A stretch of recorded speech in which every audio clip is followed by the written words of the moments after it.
So for anyone with a hobby like this, you know that we spend a lot of money on the bikes that we ride. I've got nothing left. And I'm sure it's the same for anyone else. Before we go out and spend all the money on these bikes, I've done a ton of research. But while I was researching, it kind of got me thinking that really there's three main categories for what I would class as road legal off-road bike. Naturally, the first category of bikes is the cheaper one, going up to the more expensive. So I've looked up, I found a couple of lanes that aren't too far from where I live. It's over here somewhere.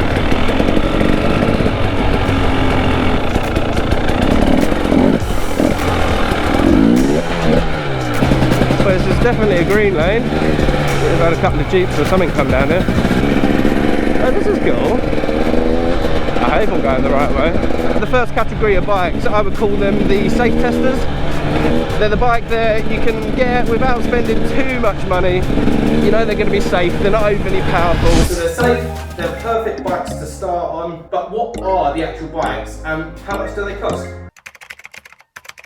So the Yamaha DT125, it's a bit of an old bike, but this category you got to think's between £1,000 and £2,000. The Honda XR125, it's under £1,000, don't look too bad, and it's a Honda. Now this one's a little bit more expensive, but just under £2,000 you can get yourself the Suzuki TS125. And finally, as a bit of a bonus, you got this beast. I can't believe it's only £1,300. Well, that was pretty cool, didn't know that was here. And I think I know where we are, where we come out as well. I think what you need to think about when you're looking at these bikes, especially in this first category, is are they easy to sell afterwards? And I know that kind of defeats the object of going out and buying yourself a new bike. You might not want to be doing this for too long, especially if you're first trying it out. We have a horsey. Thank you. Yeah, so it might feel like you're defeating the object when you're talking about selling a bike before you've even bought one, but if you're just getting into it and then you realise you don't like doing a bit of green laning, you can sell the bike. So for the second category of bikes, we've got your average Joes. Now this is where I would say I fall under, but to be honest, I've outbiked myself.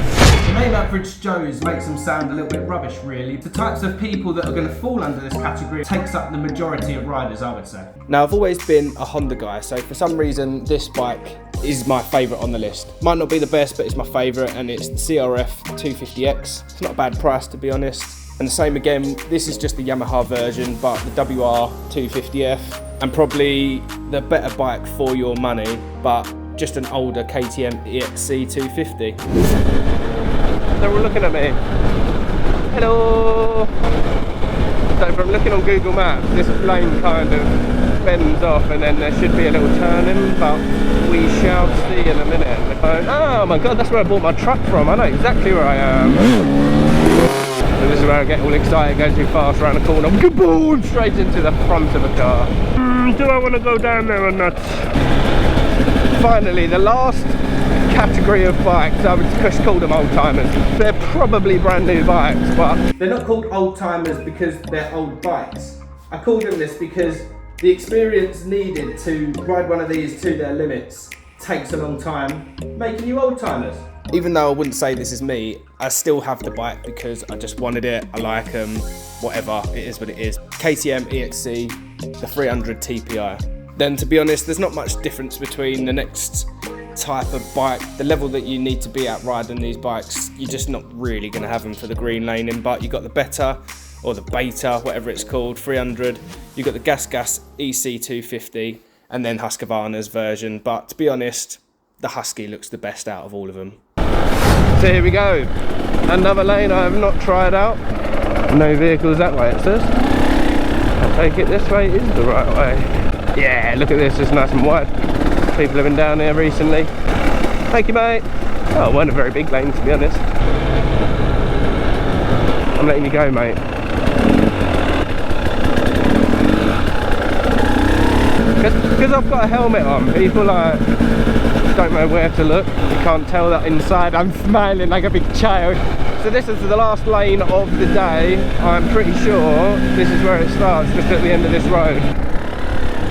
Through the puddle. But I didn't expect it to be tarmac, unless it stops halfway. This is why I love this. There's no way I would come down here for like a walk or anything like that. You just wouldn't think to do it. But because the green lanes are here, I'm out exploring. What we're saying, is that a decent thumbnail picture? Let's have a look.